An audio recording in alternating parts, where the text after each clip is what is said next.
Assalamualaikum warahmatullahi wabarakatuh. Selamat pagi, salam sejahtera untuk kita semua. Semoga semuanya dalam keadaan sehat walafiat, selalu jaga kesehatan dan selalu bersikap bersih. Apa kabar siswa kelas 8 SMP sekalian? Iya, semoga tetap sehat ya dan tetap bersih. Baiklah, saya Mursal Effendi, guru matematika SMP Angka Salanut Hussein Sastra Negara Bandung, akan menyampaikan pokok bahasan kita pada bab 6 di semester genap ini, yaitu tentang teorema Pitagoras. Adapun kompetensi dasar yang akan saya sampaikan adalah sebagai berikut ya. Bisa memahami teorema Pitagoras dan sebagainya. Silakan, ini sudah ditayangkan, tinggal dibaca saja. Untuk memulainya kita telusuri dulu atau kita baca dulu tentang sejarah singkat daripada Pitagoras. Ya. Demikianlah ya. Mengapa penulisan Pitagorasnya pakai seperti ini nih? Ada Y, ada H. Karena diambil dari nama penemunya Pitagoras.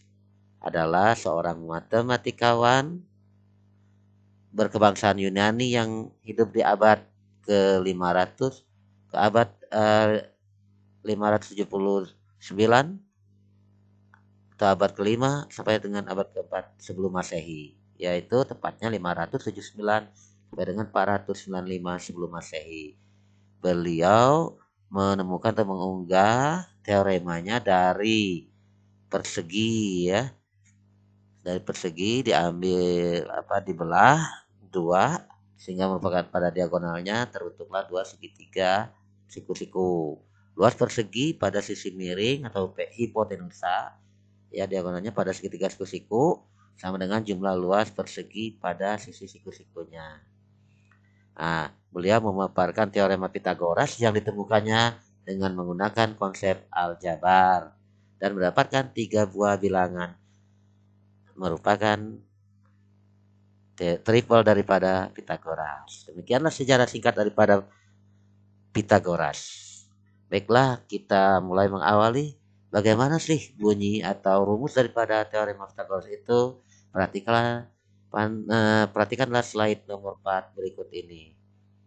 Nah, ini hubungan panjang sisi pada setiap segitiga siku-siku untuk menentukan rumusnya ya.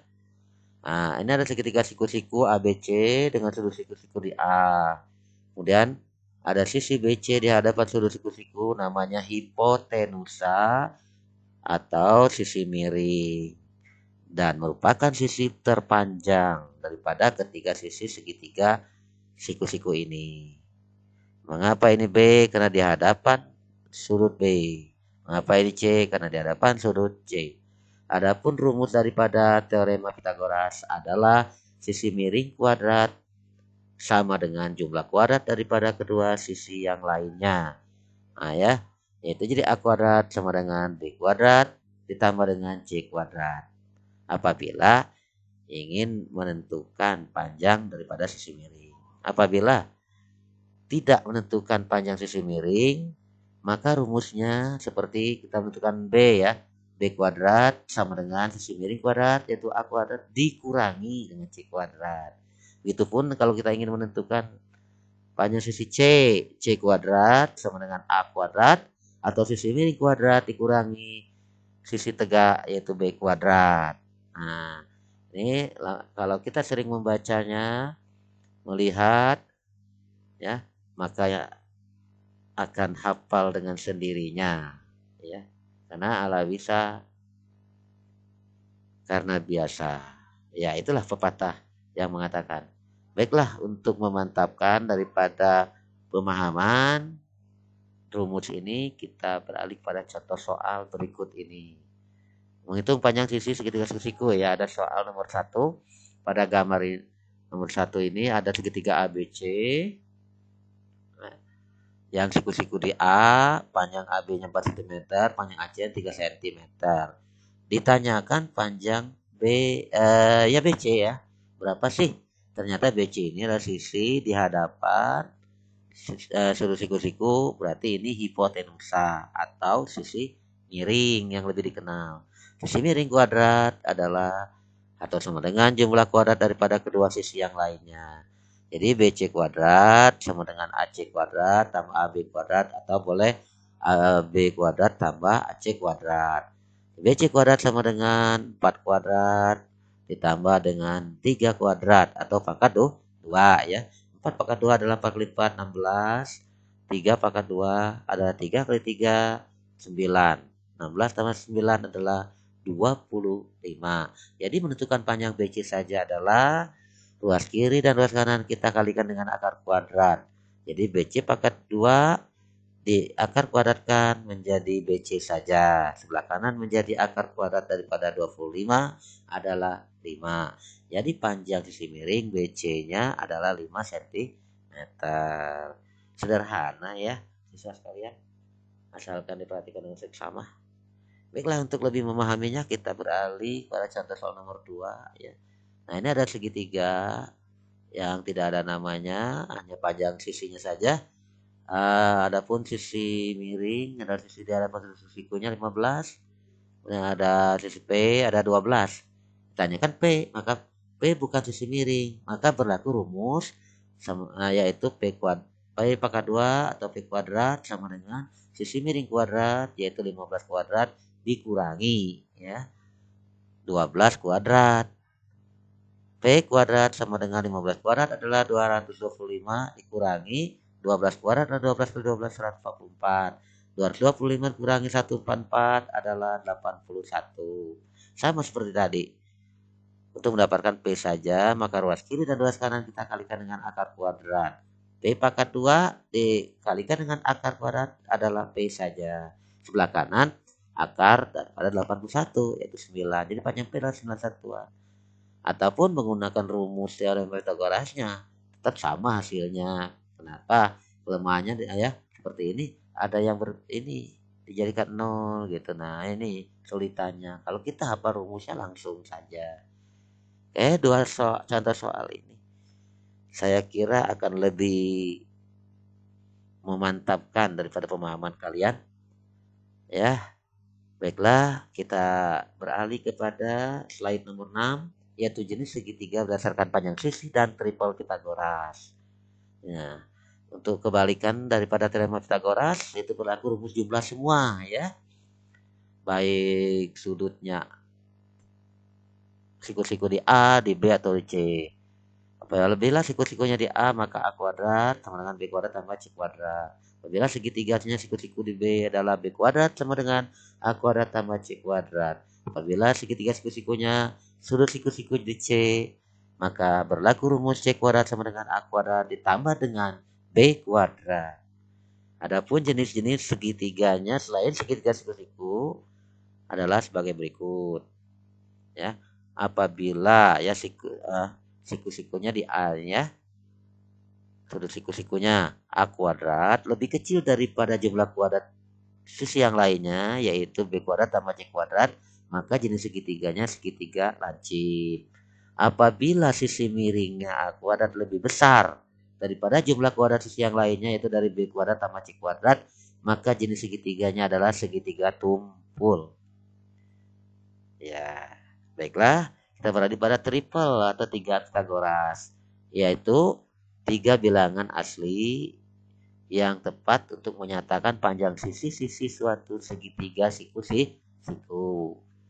Nah, slide nomor 7 kita lewat sama menjelaskan ini ya. Sekarang kita ke slide nomor 8. Contohnya ya.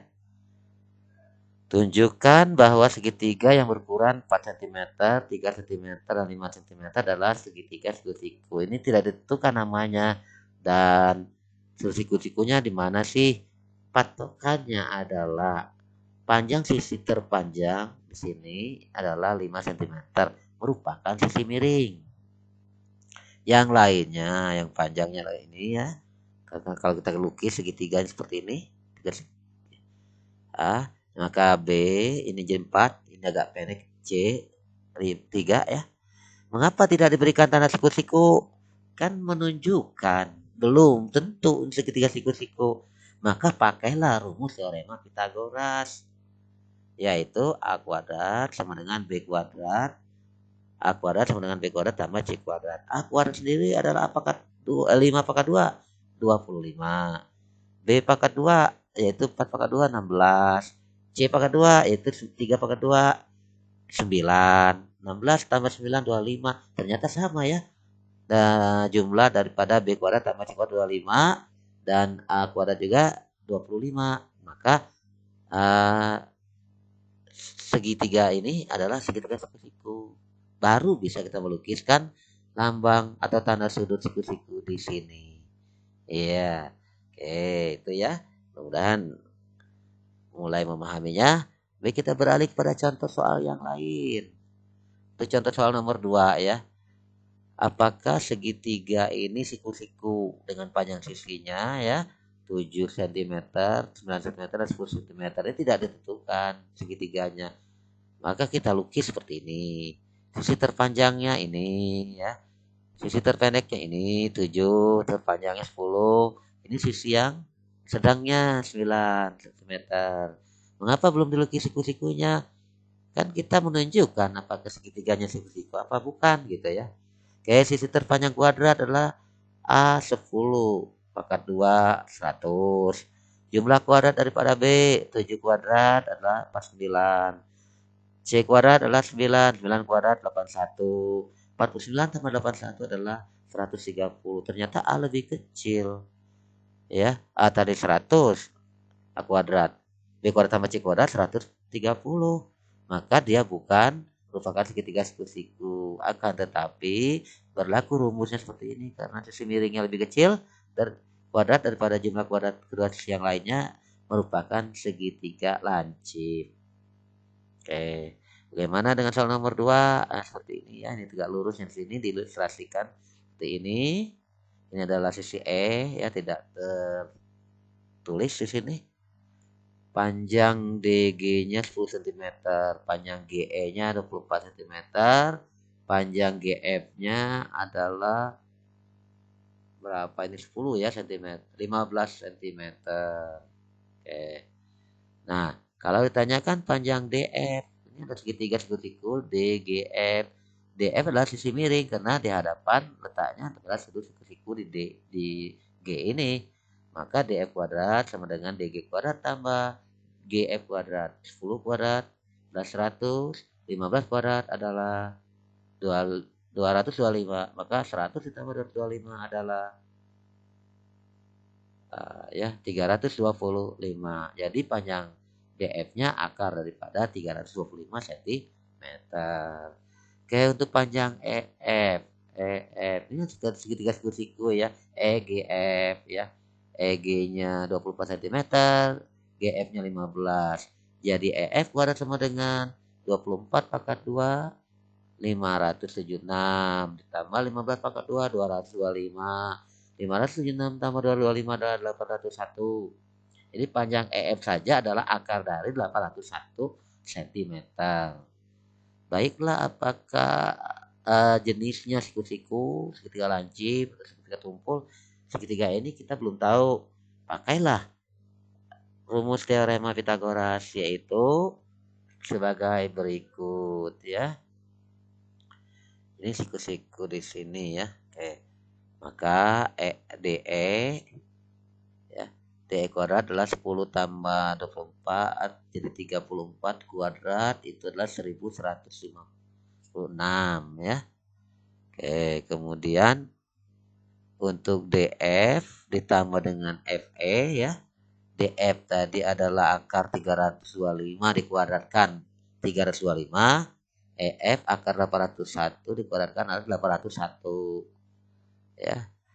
325 tambah 801 adalah 1126. Ternyata DE ini adalah, karena siku-siku ya di sini ya, pasti ini tidak terlukis nih.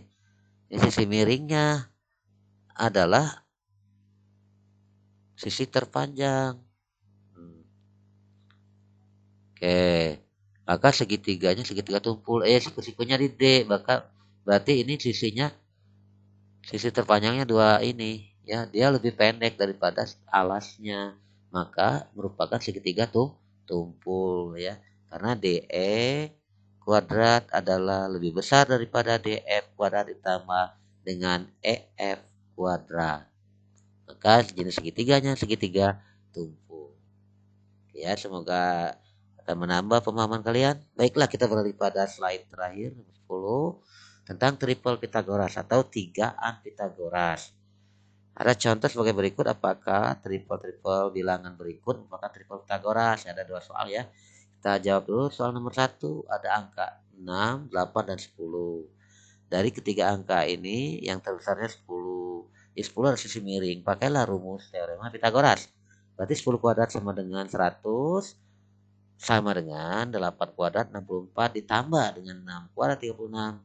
64 tambah 36 adalah 100. Ternyata sama ya, sisi miring kuadrat sama dengan jumlah kuadrat kedua sisi yang lainnya. Maka ini soal nomor 1 adalah triple Pitagoras karena berlaku rumus teorema Pitagoras. Baiklah, untuk soal nomor 2 ya, ada angka 7, 10, dan 13.